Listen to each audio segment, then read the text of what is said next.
Hey mga ka-online shoppers dyan! What's up? Welcome back to my YouTube channel, Kairas. In this video, I'm gonna be answering another question that I've got here from Miss Roxanne from one of my YouTube videos entitled, Ilang araw ang hihintayin bago dumating ang order sa Shopee?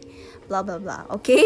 So before I continue and answer her question, please do subscribe to my YouTube channel and click that notification bell for you to be always updated to my future videos. Alright, yung tanong po ni Miss Roxanne is ano po ibig sabihin ng your package has arrived at the local hub of LEX PH in your area. Alright, first and foremost, yung LEX PH po ay isang courier or kumbaga logistic company kung saan sila yung nagdi-deliver sa ating mga parcel, package, or yung mga orders. So, sa sinabi dito has arrived at the local hub, kumbaga dumating na siya sa isang warehouse ng LEX PH sa area nyo mismo. So, that means na possibly sa araw mo na yan mo na siya makukuha yung package or yung order mo or possibly the next day kasi nasa area nyo na siya. Alright? So, I hope that you've learned something from this video, and if you have more inquiries or questions, just comment it down below and I will reply to it. Alright?